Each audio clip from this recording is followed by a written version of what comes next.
सहनावतु सहनौ भुनक्तु सह वीर्यं कर्वावहै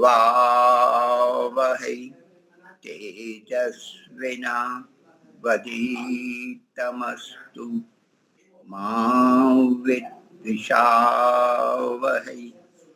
ओम शांति शांति शांति।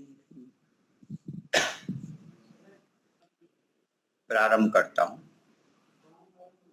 चली जा रही है ये जीवन की रेल, चली जा रही है ये जीवन की रेल, समझ कर खिलौना इसे तू न खेल, समझ कर खिलौना इसे तू न खेल, चली जा रही है ये जीवन की रेल।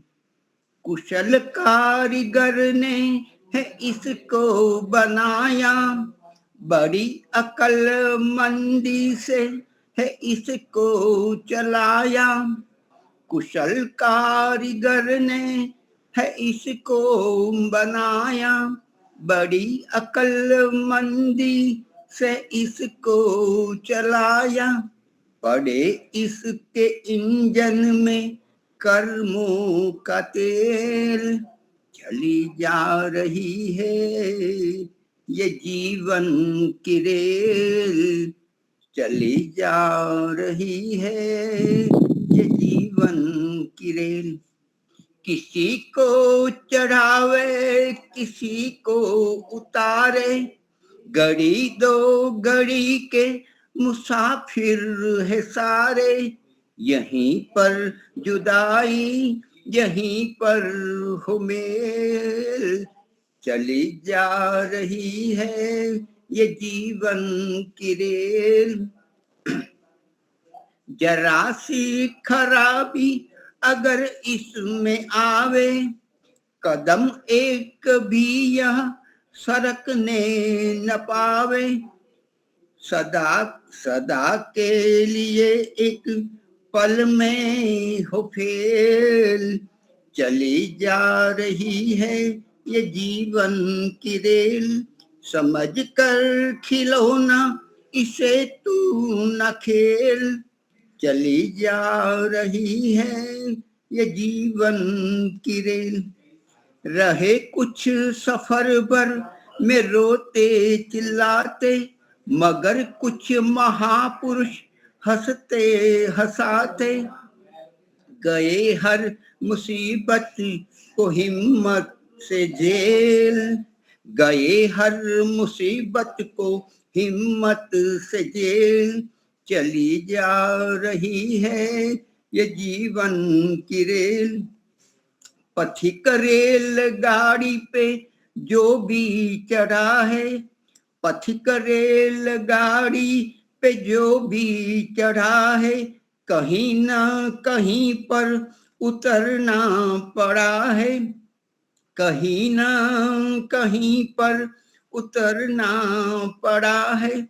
समय ने डाली है सभी पर नकेल, समय ने डाली है सभी पर नकेल, चली जा रही है ये जीवन की रेल। समझ कर खिलौना समझ कर खिलौना इसे तू न खेल, चली जा रही है ये जीवन की रेल, चली जा रही है ये जीवन की रेल। धन्यवाद। चलो प्रयास किया थोड़ा गाने का। एक और भजन बानूबेन आपसे।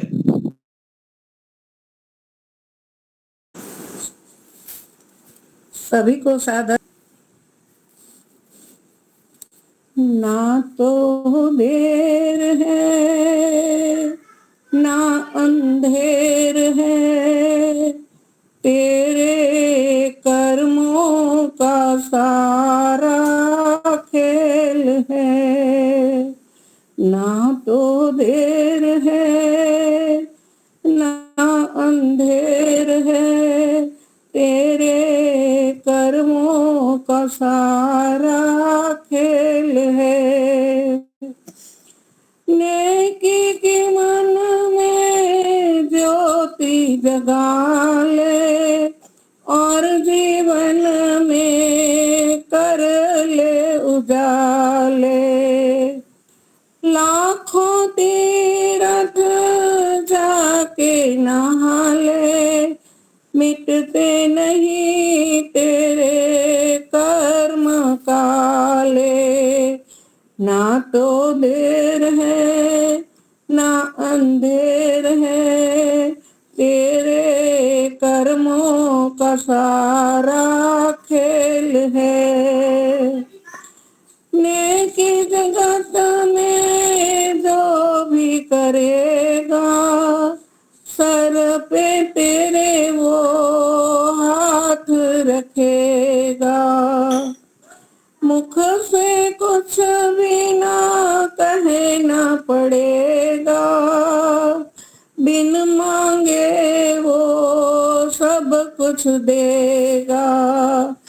ना तो देर है ना अंधेर है, तेरे कर्मों का सारा खेल है।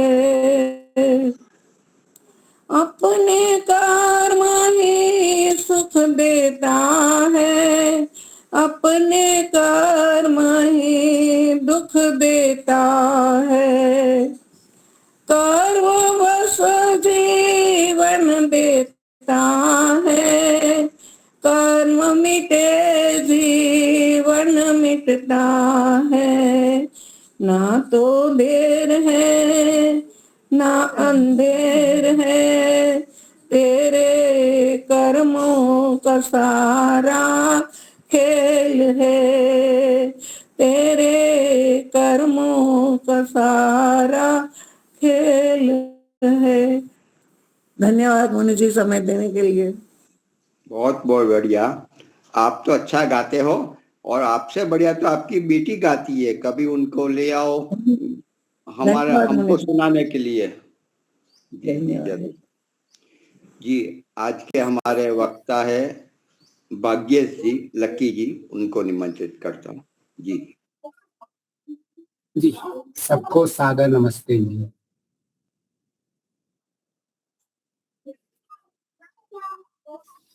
हमारे जीवन का लक्ष्य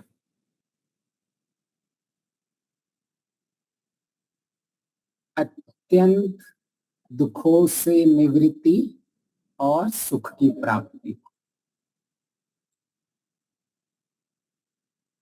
अब तक हमने इसके मूल केंद्र को समझने की कोशिश की थी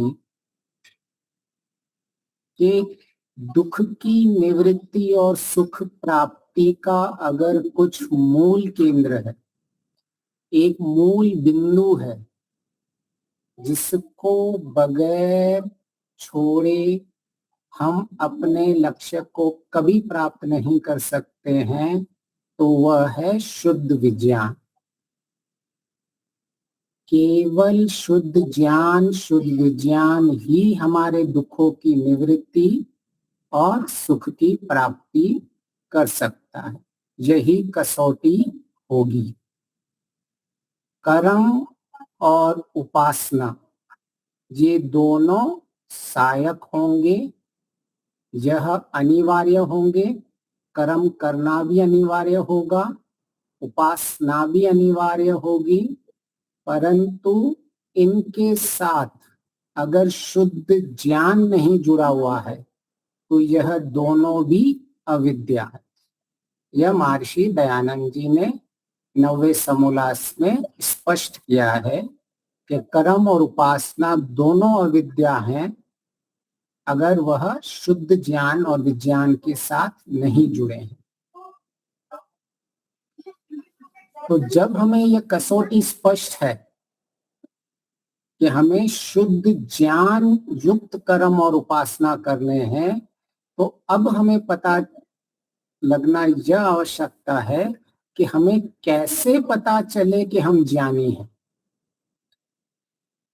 कि हम जो इतना हमारे लिए अनिवार्य है, जो हम जिसके बगैर हम जीवन में अपने लक्ष्य को प्राप्त नहीं कर सकते, तो उसको पता कैसे चले कि हम वह वास्तव में ज्ञानी है या नहीं, वास्तव में हमारा ज्ञान बढ़ रहा है या नहीं, उसका मापदंड क्या है,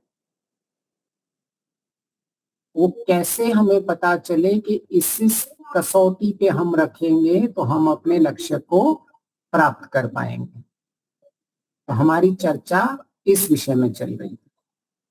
न संसार में ज्ञान की कमी है, न संसार में शब्द ज्ञानियों की कमी है, दोनों में संसार बड़े हुए हैं, परंतु जहां आकर बात अटक जाती है वह वहीं अटक जाती है कि यह ज्ञान हमारी क्रिया में क्यों नहीं आ रहा, हम इस ज्ञान को प्रयोग और उपयोग में क्यों नहीं लेके आ पा रहे हैं। जिनका उपयोग और प्रयोग नहीं हो सकता उनका योग कभी नहीं होगा। तो ज्ञान, शुद्ध ज्ञान का उपयोग और प्रयोग करना ही वास्तविक में योग है, और योग कुछ और नहीं है। जिसे वास्तव में योग करना है उसे यह स्पष्ट होना चाहिए।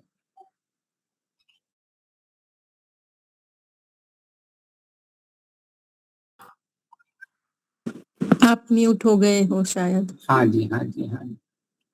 तो अगर हम जीवन में हमारा मापदंड कर लें कि मैं वास्तव में कितना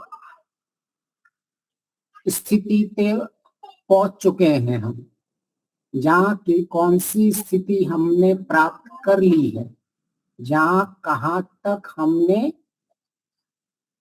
जाने का मन बना दिया है, इन सबको अगर हम समन्वय बना के एक स्थिति तक पहुंचना चाहते हैं तो हमारे लिए आवश्यक बन जाता है कि हमारी आज की स्थिति का सही सही आकलन हो जाए। जब तक हमारी स्थिति का आकलन नहीं होगा कि हमारी वास्तविक स्थिति क्या है, तब तक हम अपने जीवन में कभी भी मार्ग को निश्चय नहीं कर पाएंगे कि हमारी उन्नति हो रही है या नहीं हो रही। इसीलिए हम आकलन कर रहे थे, हम मापदंड लगा रहे थे कि कैसे हम अपने जीवन में वास्तविकता से उस स्थिति तक पहुंच पाए जिस स्थिति को हम जीवन में प्राप्त करना चाहते हैं।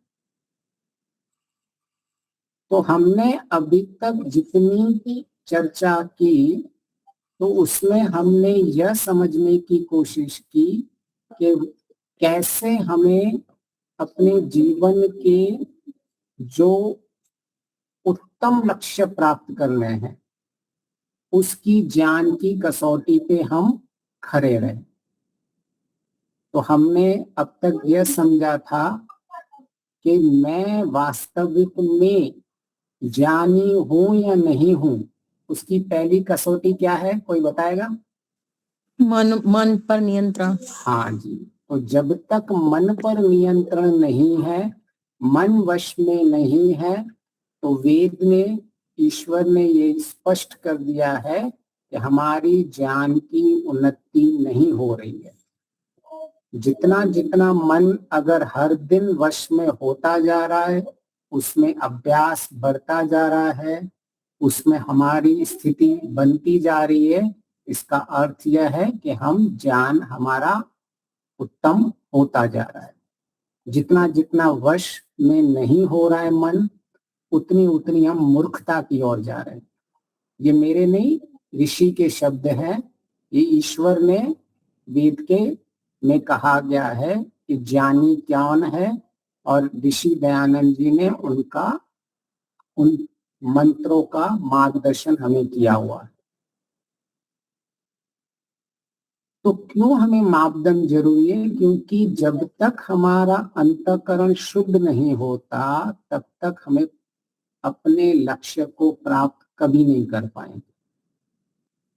तो यह कसौटी इसलिए अनिवार्य है, यह मापदंड इसीलिए अनिवार्य है क्योंकि यह अंतःकरण को हम एक खड्डा समझ के सकते हैं जो एक बहुत कीचड़ से भरा हुआ है, और हमें इसमें से इस कीचड़ को निरंतर निकालते जाना है। हमारे संस्कार बने हुए हैं, क्लेश संस्कारों से जब अंतःकरण भर जाता है तो वह एक खड्डे की तरह होता है जिसमें मलिनता कीचड़ पड़ी हुई है। हमें उसको निरंतर साफ करते जाना है। परंतु क्या होता है, हमारे दिन भर अच्छे संस्कार बनाने की हम प्रयास तो करते हैं, परंतु हमारे बार बार बुरे संस्कार भी दिन में बनते रहते हैं। तो एक तरफ अंतःकरण में बुरे संस्कार जो पिछले हैं एक नए बन रहे हैं, और दूसरे हम नए संस्कार, अच्छे संस्कार जो बना रहे हैं।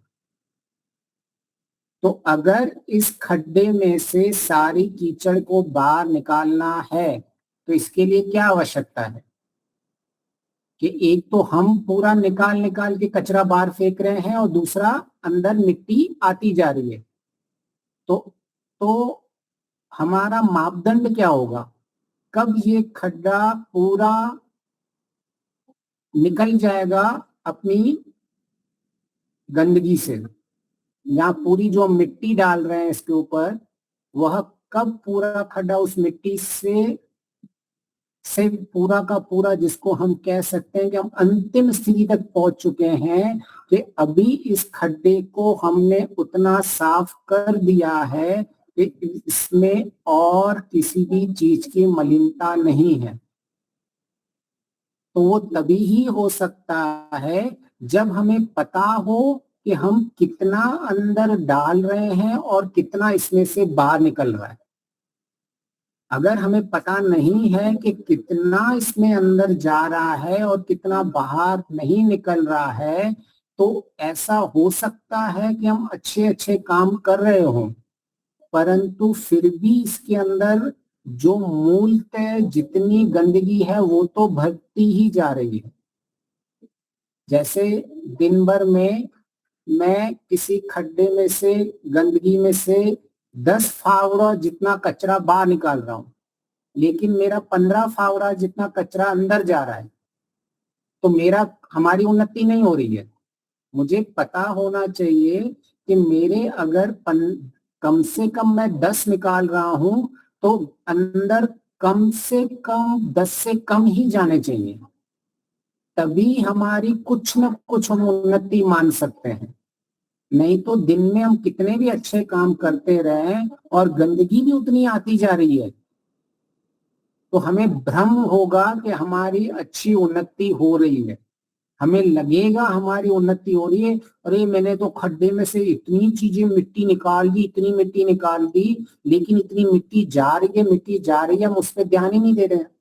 हम केवल उतने अंश में देख रहे हैं जितना हम निकाल रहे हैं, और हम उससे अपने आप में प्रसन्न रह रहे हैं।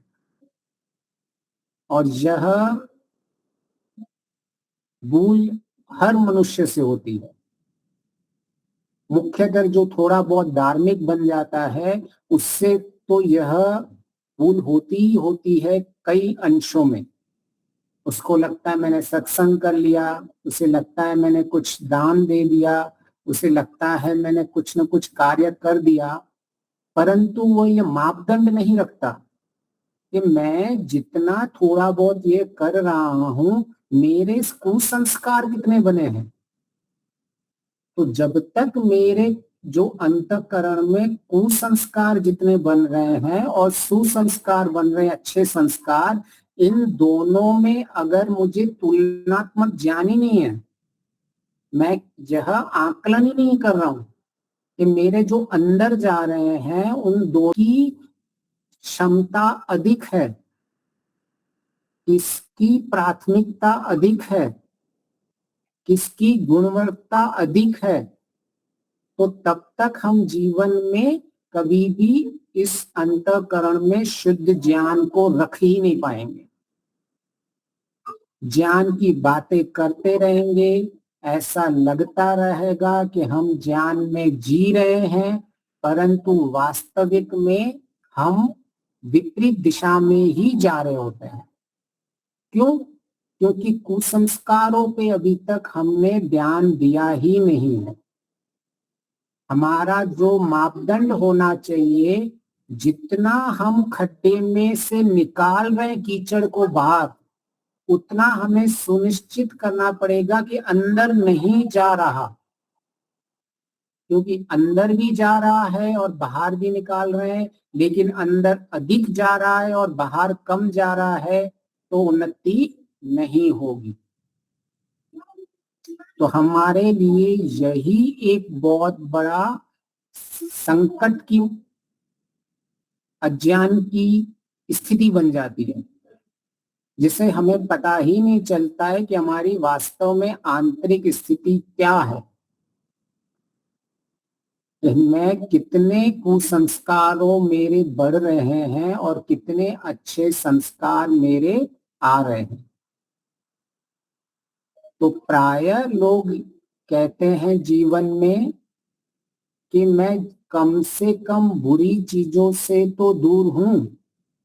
अगर मैं केवल कुछ मंत्र बोल रहा हूं, कुछ सूत्र बोल रहा हूं और उसकी हमारी भावना है ही नहीं, उसकी हमने अर्थ और भावना को जब से जोड़ा ही नहीं है, लेकिन कई बार हम यह तर्क देते हैं कि मैं कम से कम इस जप के द्वारा ओम ओम ओम ओम ओम ओम बोलता जा रहा हूँ, गायत्री मंत्र का जप करता जा रहा हूँ, तब तक मैं किसी दूसरी अवस्था से तो दूर हूं, परंतु यह विशेष कोई लाभ नहीं देने वाला। क्यों? क्योंकि यह आप जब बोल रहे हो तब आपका कोई अंतःकरण शुद्धता का काम नहीं हो रहा है। आपके अंदर की मिट्टी, कीचड़, गंदगी तो अभी तक है ही है। अगर आपने ऊपर से थोड़ी रोक भी दी है तो भी जो अंदर की गंदगी है वो तो सड़ेगी ही सड़ेगी। यह जो संस्कार होते हैं जितने पड़े रहते हैं अंदर, इतने ये सशक्त होते जाते हैं। जैसे आपने देखा होगा ना कि डस्टबिन में अगर कचरा भरा हुआ है और ढक्कन में आपका भरा हुआ है और कुछ दिन हो जाता है तो सड़ने लग जाता है। आपने नया कचरा नहीं डाला उसमें, लेकिन पुराना कचरा सड़ने लग जाता है। तो इसी तरह से अगर आपने कुछ भले ही पुराने गंदे संस्कारों को रोक के बैठे हैं कुछ देर तक, परंतु ये अच्छे संस्कारों पे आप काम नहीं कर रहे हैं, तब तक आपके जीवन में विशेष परिवर्तन नहीं होने वाला, उन्नति तो नहीं होगी। केवल इतना होगा कि पहले 100% अगर प्रतिशत गंदगी थी तो अभी 90% गंदगी है।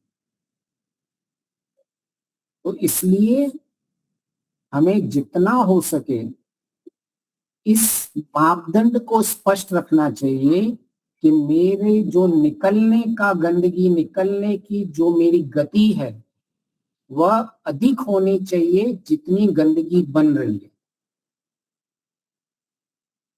ठीक है ना? तो आज हमने एक और मापदंड को देखा कि हमारी गति कितनी होनी चाहिए। एक प्रश्न उठता है ना कि हम मध्यम चल रहे हैं, हम धीमे चल रहे हैं, हम अधिक चल रहे हैं, हमारी गति कितनी है एक धर्म पे धर्म कर्म करने की, और हमारी गति कितनी है जीवन में अंतःकरण को शुद्ध करने की। तो कम से कम गति इतनी होनी चाहिए, कम से कम है ये, कि जितने हमारे नए कुसंस्कार बन रहे हों और हम जो नए अच्छे संस्कार बन रहे हो कम से कम 1% तो नहीं चाहिए, नहीं तो कभी भी हमारी उन्नति नहीं होगी। भले आप दिन में कितने भी कर्म कर लो, दिन में आपने 10 अच्छे कर्म कर दिए, लेकिन आप उतने ही अंदर आपके अंदर द्वेष पड़ा हुआ है, उतना ही आपके अंदर क्लेश पड़े हुए हैं, उसके अंदर ही आपके हिंसा, चोरी, जितने भी यम नियम के विरुद्ध हैं वो अभी तक अंदर पड़े रहे हैं और उनमें परिवर्तन नहीं हो रहा है। तो हो सकता है कि यह करते हुए भी आपकी उन्नति नहीं हो रही है, आप नीचे की दिशा में जा रहे हो। क्योंकि अगर आपने 10 अच्छे किए हैं तो आपको ये सुनिश्चित करना पड़ेगा कि आपने कम से कम 12 बुरे नहीं किए हैं। 10 अच्छे किए हैं, 8 बुरे किए हैं, तो कम से कम 2 अच्छों की तो आपकी उन्नति हुई। इसलिए यह सुनिश्चित करना बहुत अनिवार्य है कि मेरी वास्तविक दिन भर में स्थिति क्या बन रही है, मैंने दिन भर के अंदर कितने संस्कारों को और जो पुराने थे उनको दृढ़ करता गया हूं और कितने नए संस्कारों पे मैं काम कर रहा हूं। तो यह हमें स्पष्ट होना चाहिए, इनकी गति हमें स्पष्ट होनी चाहिए, किसकी स्पीड ज्यादा है, किसकी मात्रा ज्यादा है। अगर किसी क्लेश संस्कारों की मात्रा अधिक है, अक्लिष्ट की मात्रा कम है, तो इसका अर्थ यही है कि हमारी उन्नति नहीं हो रही। ठीक है, ये एक हमने एक और बिंदु को आज पकड़ा कि हमें पता कैसे चले और हमारी गति कितनी होनी चाहिए कम से कम, जिससे हम सुनिश्चित कर पाए कि हम ज्ञान की उन्नति की ओर आगे बढ़ रहे हैं। तो इससे हमारी कम से कम अपना आश्वासन और संतोष रख सकते हैं कि मेरे पास अगर इतना मापदंड है कि मेरे कुसंस्कार जो है वह, हम ऐसा नहीं कह रहे हैं कि आपके एक दिन में आपके सारे कुसंस्कार खत्म हो जाएंगे। हम सिर्फ इतना कह रहे हैं कि जब धीरे धीरे अच्छे संस्कार बन रहे हैं तो उतनी ही मात्रा में धीरे धीरे कुसंस्कारों को कम करने के ऊपर भी हमें अपना ध्यान रखना पड़ेगा। तो यह बात स्पष्ट हो गई?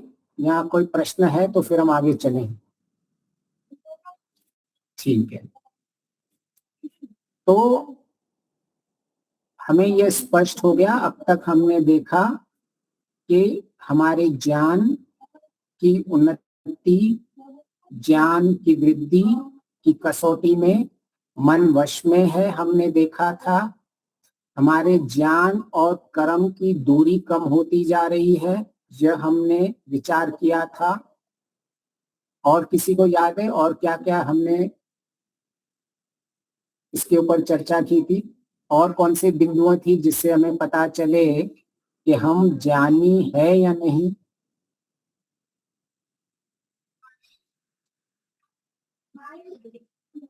ठीक है, तो हमारे जो बिंदु थे कि हम वास्तविक में अपना आकलन कैसे करें, उन आकलन में हमने कुछ बिंदुओं पे चर्चा की थी। उनमें से एक बिंदु यह भी था कि अगर हम जितनी मन वश में है उसके पीछे कारण क्या था, उसके कैसे हमारे मन को हम वश में रख सकते हैं, उसका केंद्र बिंदु था शिव संकल्प।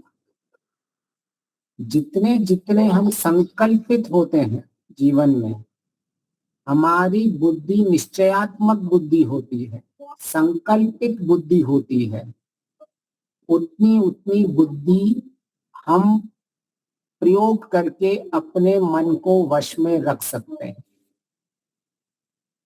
तो सारे दिन में अगर हमें अपने मन को वश में रखना है तो हमें शिव संकल्प लेने होते हैं जो हमें आंतरिक दिशा देते रहते हैं कि हम वास्तविक में मन को वश में रख के चल रहे हैं या वास्तविक में मन हमको वश में रख के चल रहा है। तो जब तक हम शिव संकल्प से युक्त नहीं होंगे तब तक हमारा मन वश में नहीं हो पाए, क्योंकि जैसे ही हम ऑफ ट्रैक हो जाते हैं, हम अपने ट्रैक से अलग हो जाएंगे, तो ये संकल्प है, ये हमें फिर से ट्रैक पे लेके आएगा। जैसे ही मन हमारे वश से बाहर निकलता जाएगा, ये संकल्प है जो हमारे मन को फिर से वश में रखेगा। तो इन शिव संकल्पों के माध्यम से हम अपने मन को वश में रखते हैं। शिव संकल्प का अर्थ हमने समझा था, जो संकल्प अर्थ कल्याण के लिए, अर्थ कल्याण का अर्थ था हमारे प्रयोजन के लिए जो कल्याणकारी संकल्प लिए जाते हैं उन्हें कहते हैं शिव संकल्प। तो जब हमें यह स्पष्ट हो जाता है कि अब मैंने शिव संकल्पों के माध्यम से अपने मन को वश में रख रहा हूं, तब हमें उन्नति लगती है और हमारी सिद्धि की प्राप्ति होती है। इसे कहते हैं संकल्प से सिद्धि। शिव संकल्प से योग की सिद्धि।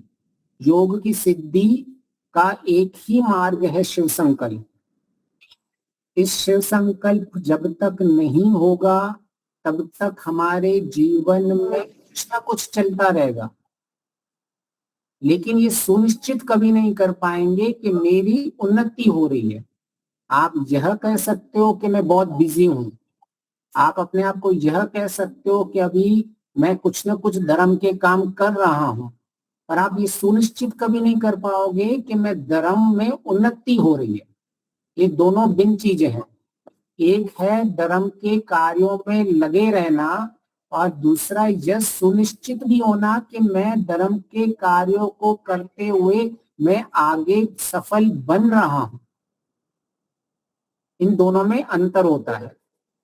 तो हम ये अंतर को स्पष्ट कर दें कि कैसे शिव संकल्प के माध्यम के द्वारा हम अपने जीवन की योग की सिद्धियों को प्राप्त करके ये सुनिश्चित करते हैं कि हाँ, हम अपने अंतिम गंतव्य पर नहीं पहुंचे हैं, परंतु हमारा रास्ता जो है आगे उस रास्ते पे बढ़ते जा रहे हैं।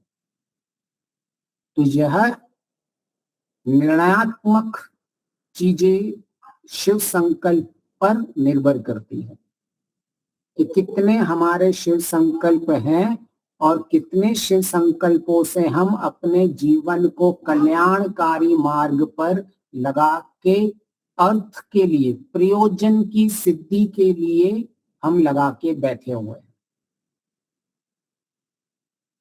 तो जब हमें ये विधि स्पष्ट हो जाती है, अब हमें अगर इस विधि में कभी कम भी आगे बढ़ते हैं तो हमें परेशान होने की आवश्यकता नहीं है। क्यों? क्योंकि हमें कम से कम ये स्पष्ट होता है कि मेरे मार्ग में मेरी जो उन्नति कम हो रही है तो चलेगी, लेकिन मैं विपरीत दिशा में नहीं जा रहा हूं। यह आकलन है मेरे पास।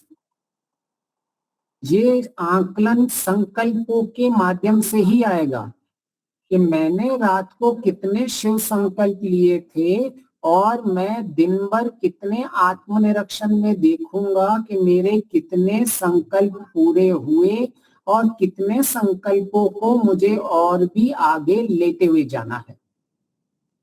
अब इस विधि में मुझे स्पष्ट हो जाएगा कि ठीक है, मेरी अभी गति कम है, लेकिन हम चिंतित नहीं होंगे क्योंकि हमें गति और दिशा सही चल रही है।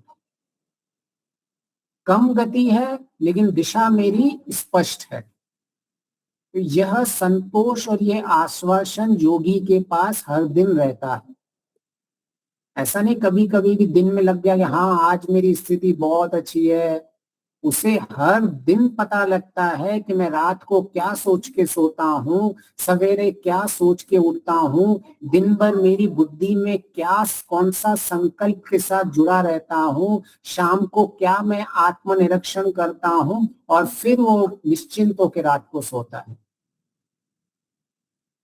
वह कोई उसमें कोई ऐसा नहीं होता कि भाई हाँ मेरी स्थिति बहुत धार्मिक हो गई है या नहीं हो गई है। उसके पास पूरा का पूरा योगी के पास अपना आंकलन होता है।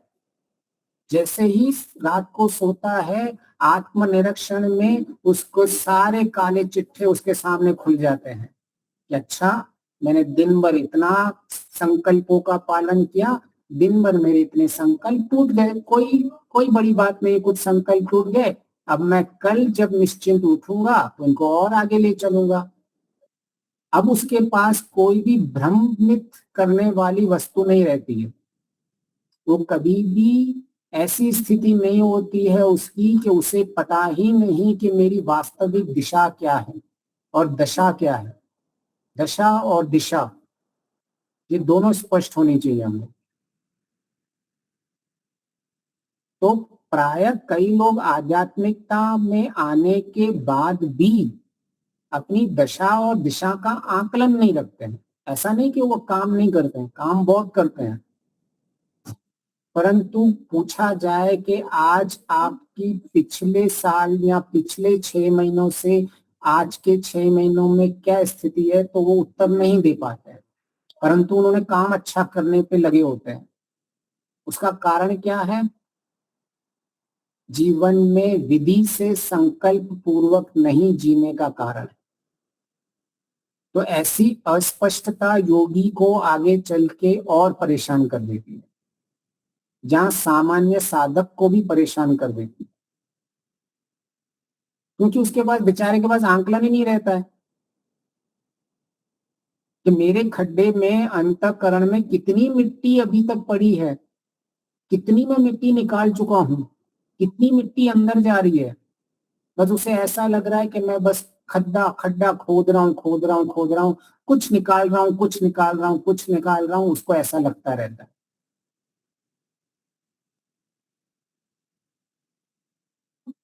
लगता है ऐसा कभी कभी,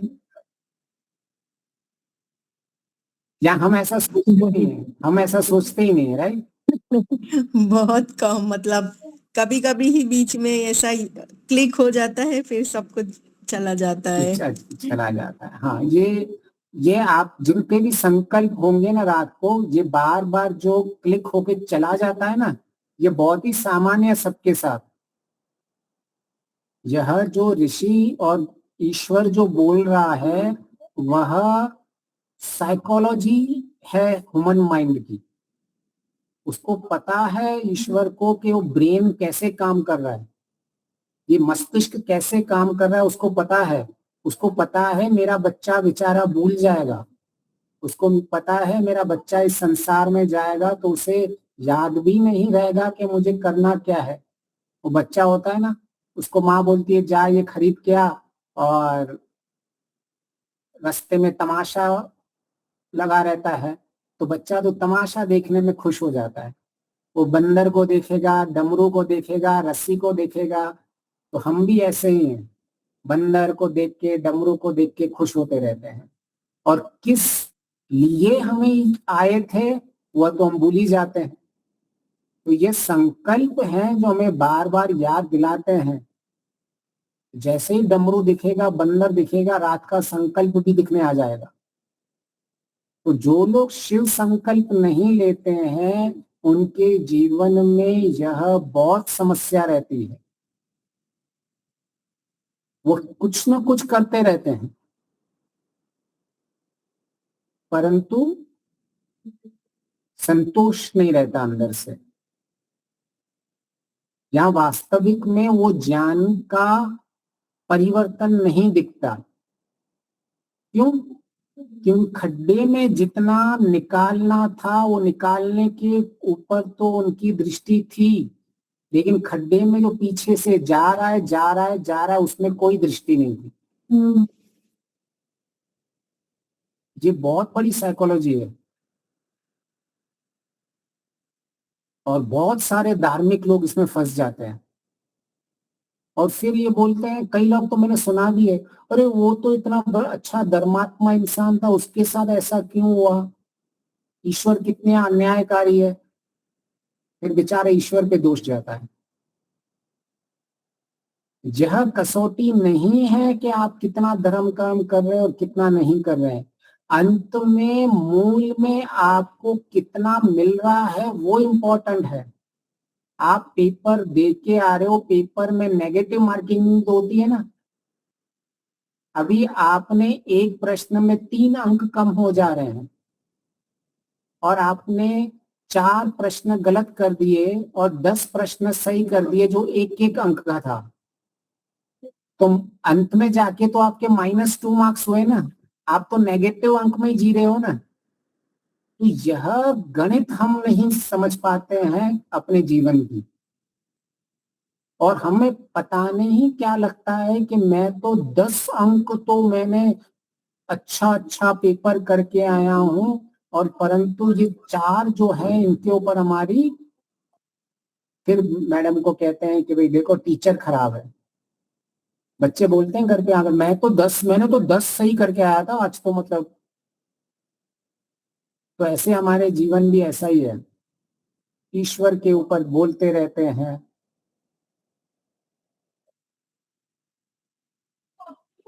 क्यों? क्योंकि ज्ञान कर्म उपासना इन तीनों को हम शुद्ध ज्ञान से जोड़ ही नहीं पाते हैं। अच्छा, दीपालिका जी मेरी टीचर हैं गणित की, ऐसा मान के चलते हैं। अब दीपालिका जी ने मेरे को सिखाया है कि आपको बहुत पुरुषार्थ करना है, गणित में आपको बहुत पुरुषार्थ करना है, और आपको पुरुषार्थ के साथ ही आपके जीवन में सफलता मिलेगी। अब मैंने 6 महीने खूब पुरुषार्थ किया, और जब गणित का पेपर आया तो मैंने पुरुषार्थ कैसे किया, रट्टे लगाए, 4 और 4 8, 3 और 3 6, 2 और 2 4, और दीपालिका जी ने पूरे ही विपरीत दिए। ऐसा जितना मैंने रट्टा लगाया था एक भी नहीं, उन्होंने उल्टा दे दिया, जितना मैंने रट्टा नहीं लगाया था उसके विपरीत सारी चीजें दे दी। उन्होंने दिया 12 में से 3 गए तो कितने, ऐसे ऐसे सारे प्रश्न पूछ लिए, और फिर मैं गणित में फेल हो गया। अब मैं यह जाके अपनी मैडम को बोलूं, देखो मैंने तो 6 महीने पूरा पुरुषार्थ किया था, मुझे आपने पुरुषार्थ का फल दो अभी, तो क्या आप मुझे गणित में पास कर दोगी? क्यों? आपने बोला था हम पुरुषार्थ कर, मैंने तो आपके बोलने से पुरुषार्थ किया था। तो हमारे पुरुषार्थ भी ऐसे रहते हैं, हम जप करते रहते हैं, इनको रट्टाफिकेशन करते हैं, ऐसे गणित वाले कभी पास नहीं होते हैं। अच्छा, फिर ना मेरी मैडम ने, दीपालिका जी ने कहा कि भाई नहीं, तुझे ध्यान दे के पढ़ना चाहिए, जितना तू ध्यान दे के पढ़ेगा उतना तुझे अधिक फायदा होगा। तो मैंने फिर ध्यान लगा के पढ़ा। अब मैंने जब ध्यान लगा के पढ़ रहा हूं तो मुझे ध्यान लगाना था ज्योमेट्री पे, और मेरा पेपर था ट्रिग्नोमेट्री पे। अब फिर से मैं मैडम दीपालिका मैडम ने क्या बताया, आपने तो कहा था ध्यान लगा के पढ़ना, मैंने तो खूब ध्यान लगा के पढ़ा, मुझे अंक दो। तो मैं पुरुषार्थ भी कर रहा हूँ, कर्म भी कर रहा हूँ और ध्यान भी लगा रहा हूँ, और फिर मैं अपने टीचर को बोल रहा हूँ, ईश्वर को बोल रहा हूँ, ईश्वर देख तू मुझे कुछ दे ही नहीं रहा है। अब ऐसा कौन सा मैथ्स का टीचर होगा जो पुरुषार्थ में केवल शब्दों को लेके चल रहा होगा, ध्यान वो विपरीत दिशा में संसार की ओर ध्यान उसका लगा पड़ा हुआ है, और वो ईश्वर को कहता है कि ईश्वर देख, मैं इतना कर्म और उपासना किया है, मुझे अभी फल दे। तो आज के जीवन में ऐसे कर्म और उपासना वाले आपको मिलेंगे। और ऋषि दयानंद जी सबसे पहले इसलिए कर्म और उपासना को अविद्या कहते हैं कि आप ध्यान तो लगा रहे हो, लेकिन किस दिशा में लगा रहे हो? आप कर्म तो कर रहे हो, लेकिन क्या कर्म कर रहे हो? तो जब शुद्ध ज्ञान युक्त कर्म होगा, जब शुद्ध ज्ञान युक्त उपासना होगी, अब मुझे पता है गणित में मैंने जो पुरुषार्थ किया वो ज्ञान युक्त किया। ज्ञान युक्त का अर्थ होता है यथार्थ बोध, यथार्थ ज्ञान, यथार्थ उपयोग। अब वो मुझसे 12 में से 3 गए तो मैं समझ जाऊंगा कि भाई ठीक है, मैंने 12 रुपए की कुछ चीज खरीदी थी और उसमें से 3 रुपए मुझे देने हैं, अभी मेरे पास 9 रुपए बचे हैं। ये उपयोग हुआ मेरा। अब मेरे गणित में मैं बोल सकता हूं, मैं अधिकारी हूं अपने टीचर पे बोलने का कि देखो मुझे ज्ञान है। अब मैंने पुरुषार्थ भी किया है और मैंने शुद्ध ज्ञान युक्त किया है, क्योंकि मैं अभी गणित का वास्तविक में उपयोग कर रहा हूं, जीवन में उसका प्रयोग कर रहा हूं। जब तक उपयोग और प्रयोग नहीं था, मेरा गणित का ज्ञान बढ़ ही नहीं रहा था। मैं केवल बोल रहा था कि भाई 2 और 2 4, 6 और 6 12, 8 और 8 16। मुझे कोई फर्क नहीं पड़ रहा था कि मैं 5 रुपए की चीज ले रहा हूं, लेकिन 10 का नोट दे रहा हूं तो मुझे 5 मिलने चाहिए। ये मैंने कभी उस गणित को प्रयोग किया ही नहीं, उपयोग किया ही नहीं। तो ज्ञान कर्म उपासना का जो उपयोग होना है उसको विज्ञान कहते हैं, उसको शुद्ध विज्ञान कहते हैं।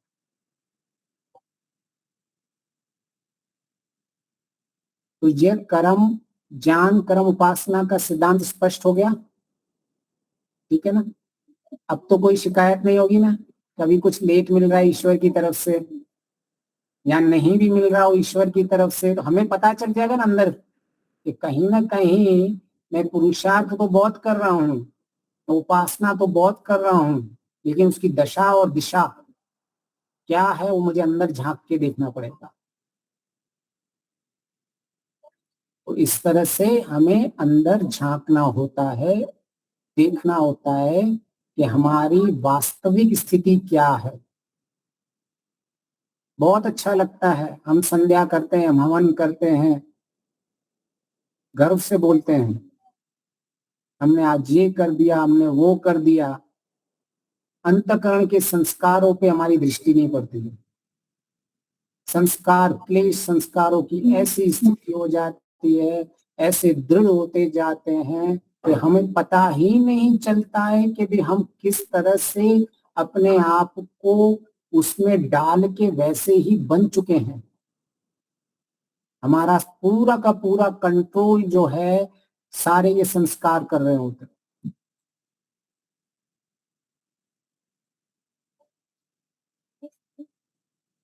फिर ऋषि दयानंद जी और वेद ईश्वर कहता है कि शिव संकल्प में सबसे पहले ये कहता है कि मन को समझो, अपने आप को समझो।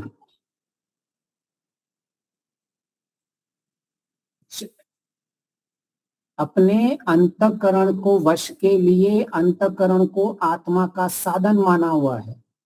और फिर कहा है कि यह जागृत अवस्था में दूर दूर तक जाता है और स्वप्न अवस्था में भी दूर दूर जाने जैसा होता है, और फिर गहरी निंद्रा अवस्था भी इसकी आती है। ये समझ गई तीनों चीजें आगे? जागृत अवस्था, स्वप्न अवस्था और निंद्रा अवस्था, और फिर चौथी अपनी बाद में हम उसको समझेंगे जब उस अवस्था की चर्चा करेंगे। तो ये जागृत अवस्था समझ में आती है? हम अभी कौन सी अवस्था में हैं? कोई बताएगा? अभी तो निंद्रा अवस्था में। जागृत हैं, जाग रहे हैं, सुन रहे हैं। जागृत जागृत हैं, जाग रहे हैं, बहुत बढ़िया। अभी हम जागृत अवस्था में हैं, ठीक है। तो फिर से मैं ये प्रश्न,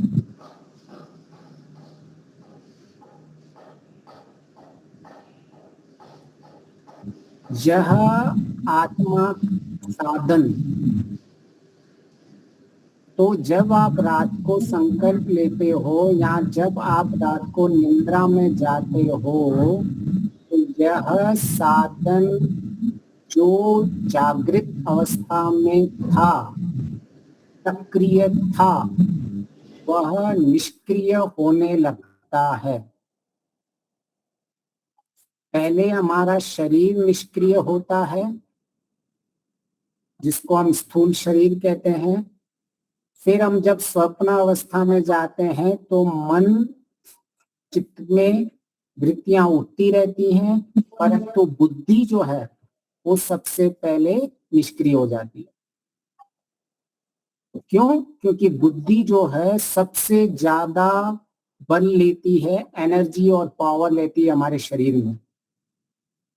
तो सबसे पहले उसको शट डाउन किया जाता है, बंद किया जाता है कि भाई ये अगर पावर ज्यादा ले लेगी तो बहुत मनुष्य के लिए परेशानी हो सकती है, अभी इसको आराम करने दो। तभी आप सपने में देखते हो, राइट, उल्टी चीजें, खरगोश के ऊपर सिंह देखते हो। इसका अर्थ क्या है? बुद्धि वहां निश्चय नहीं ले रही है। इसका मतलब बुद्धि का जो हमारा कंपोनेंट है वो बंद हो चुका है।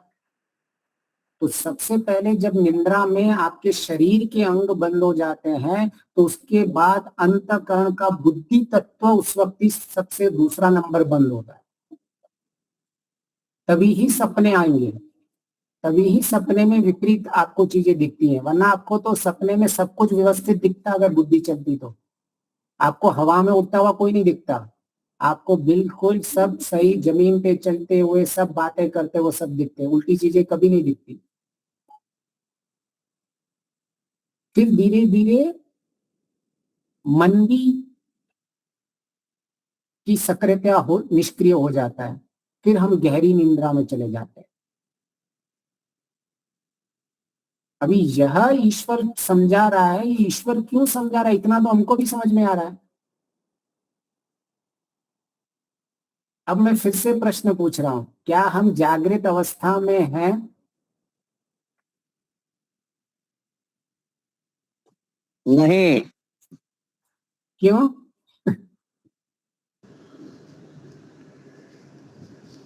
जागृत अवस्था में है, सारी इंद्रियां मेरी काम कर रही हैं, ज्ञान इंद्रियां। जागृत अवस्था में होंगे तब ये संसार हमको नहीं दिखाई देगा, केवल ब्रह्म ही दिखाई देगा।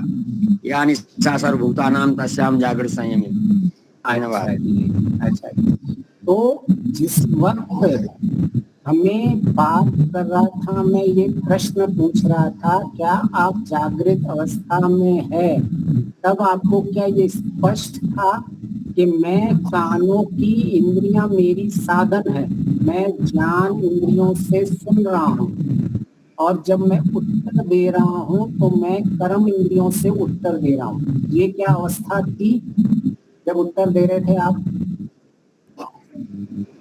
क्या आपको ये स्पष्ट था कि जो मेरे साधन है अभी सक्रिय है, और जब मैं सोने जाता हूं तो मेरे साधन निष्क्रिय होते हैं? फिर से जब मैं उठ के अभी सारा दिन जागृत अवस्था में हूं तो मेरे साधन सक्रिय हैं। तो जागृत अवस्था उसको कहते हैं जब हमें ये स्पष्ट हो कि मेरे साधन सक्रिय हैं अभी। जब मैं तो प्रश्न ही समझने में मेरा तो समय निकल गया। हाँ, हम वास्तव में जागृत है ही नहीं, जागृत अवस्था अपने लक्ष्य से भटक रहे हैं। लक्ष्य हमारी इंद्रिय पर जंग चढ़ चुका है। कलुषितता, मलिनता, अन्याय, अधर्म, सत्य है, धर्म क्या है वो जानते हैं, वो भी दुराग्रह में आज ग्रसित भी है। जा रहे हैं। नहीं, हम तो- जागृत है अभी। तो ईश्वर क्या कह रहा है कि भाई केवल इतना कह रहा है, आत्मा का साधन इसीलिए जब मन के वश में बात कर रही है तो ईश्वर स्पष्ट कह रहा है कि आत्मा का साधन जो है यह मन जो है यह जागृत अवस्था में दूर दूर जाता है। मतलब उसमें यहाँ स्पष्ट क्या है कि आत्मा का साधन जो जा रहा है, तो हमें यह जागृतता होनी चाहिए कि मेरा जो साधन है वो सक्रिय हो चुका है। अब मुझे ये स्पष्ट समझ होना में आता है। चाहिए कि मैं साधन से, ये सक्रियता से, ज्ञान इंद्रियों के साधन से सुन रहा हूं और मैं कर्म इंद्रियों के साधन से ये हाथ पैर ये सब हिला रहा हूं। अगर मेरी ऐसी जागरूकता है तो उसको जागृत अवस्था, आध्यात्मिक जागृत अवस्था कहते हैं। परंतु हमें सारे दिन में ऐसी अवस्था आती ही नहीं है कि मैं और मेरा शरीर भिन्न है, ये मेरे अंग हैं, ये मेरे साधन हैं, मैं इन साधनों का प्रयोग कर रहा हूं, ऐसी मेरी कोई बुद्धि में स्पष्टता बनती नहीं है। हम ऐसा मानते हैं कि मैं खुद प्रयोग कर रहा हूं, मैं हाथ चला रहा हूं, मैं सुन रहा हूं और मैं बोल रहा हूं। इसको हम जागृत अवस्था बोल रहे हैं। हाँ, कभी कभी ये अवस्था में प्रयोग करती हूँ। हाँ, तो जितनी जितनी अवस्था, जब इसको जागृत अवस्था का अर्थ है आत्मा का साधन, ईश्वर बोल रहा है आप इसको अपने साधन की तरह प्रयोग करो कि यह मेरा साधन है अभी, और इस साधन का मैं प्रयोग कर रहा हूं और ये साधन मेरे सक्रिय है। इस अवस्था को मैं जागृत अवस्था कह रहा हूं। और जब मैं सोने में स्वप्न में जा रहा हूं तो मेरा ये स्थूल शरीर है वो निष्क्रिय हो चुका है, मेरी बुद्धि निष्क्रिय हो चुकी है। केवल जो मेरे अंतःकरण में बाकी की चीजें हैं वह केवल सक्रिय है, वह मेरी स्वप्नावस्था है। मैं तो हमेशा हूं ही हूं। ये मेरे साधनों की जब ऐसी अवस्था होती है, सक्रिय और निष्क्रिय अवस्था, इनको हम कहते हैं जागृत, स्वप्न और निद्रा अवस्था। तो हमें ये स्पष्ट होना चाहिए कि यहाँ मेरी अवस्था की बात नहीं कर रही है, मेरे साधनों की निष्क्रिय और सक्रिय अवस्थाओं की बात चल रही है। जिस दिन हमें यह स्पष्ट हो गया कि मेरे साधन में निष्क्रियता है और मेरे साधन में सक्रियता है, तो अभी हम स्पष्ट कर लेंगे कि इन साधनों का अभी मैं सदुपयोग कैसे करूं। उस उपयोग को फिर हम योग मानेंगे, उस प्रयोग को हम योग बोलेंगे। तो इसलिए जागृत अवस्था, स्वप्न अवस्था और निद्रा अवस्था को ईश्वर ने सबसे पहले शिव संकल्प मंत्र को लिया कि पहले अपनी अवस्थाओं को समझो। आप आपकी साधनों की क्या क्या अवस्था होती है। तो आज रात को जब आप निद्रा के समय जाओ तो ऐसा अपने आप को बोलो कि मेरे अभी साधन निष्क्रिय होने वाले हैं। मेरा सबसे पहले स्थूल शरीर निष्क्रिय होगा, फिर मेरी बुद्धि निष्क्रिय होगी, फिर धीरे धीरे धीरे मेरा मन निष्क्रिय होगा, परंतु मेरा अहंकार कभी भी निष्क्रिय नहीं होगा। क्योंकि जब आप उठोगे तो जो आपको स्थिति पता चलती है आप थे, यह अहंकार आपको बताता है कि आप उस स्थिति में थे, आपकी नींद अच्छी हुई।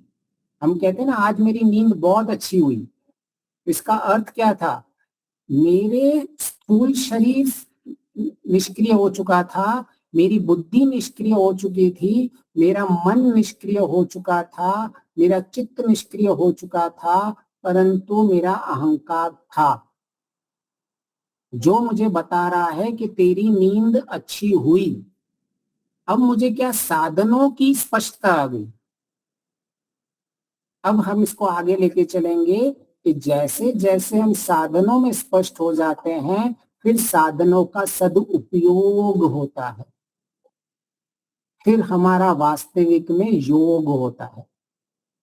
तो इसको हम और आगे लेके चलेंगे, वास्तविक में योग को समझेंगे, वास्तव में अपनी अवस्थाओं को समझेंगे और क्यों संकल्प के से हमारी सिद्धि कैसे प्राप्त होती है, इसका हम अपना मार्ग सुनिश्चित करेंगे। आप सबका बहुत बहुत धन्यवाद।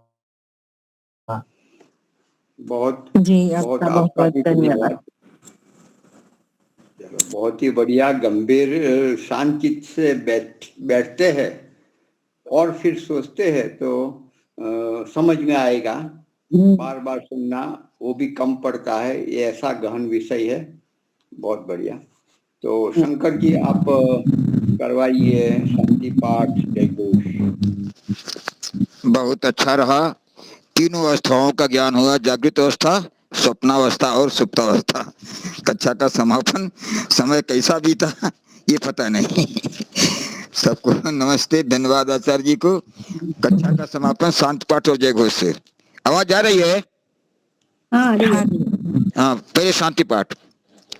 ओम ध्यो शांति अंतरिक्षम शांति पृथ्वी शांतिरापः शांतिरोषधयः शांतिर वनस्पतयः शांतिर्विश्वे देवा शांतिर्ब्रह्म शांति सर्वं शांति शांतिरेव शांति सामा शांतिरेधि। ओम शांति शांति शांति। जय घोष। जो बोले सो अभय। सत्य सनातन मर्यादा पुरुषोत्तम भगवान रामचंद्र की जय हो। योगराज भगवान कृष्णचंद्र की जय हो। व्याकरण सूर्य गुरु वीरजानंद की जय हो। युग प्रवर्तक महर्षि दयानंद सरस्वती की जय हो। स्वामी श्रद्धानंद की जय हो। भारत माता की जय हो। गौ माता की जय देश के अमर शहीदों की हो। वेद की ज्योति और ओम का झंडा आर समाज सत्यार्थ प्रकाश प्रणव ध्वनि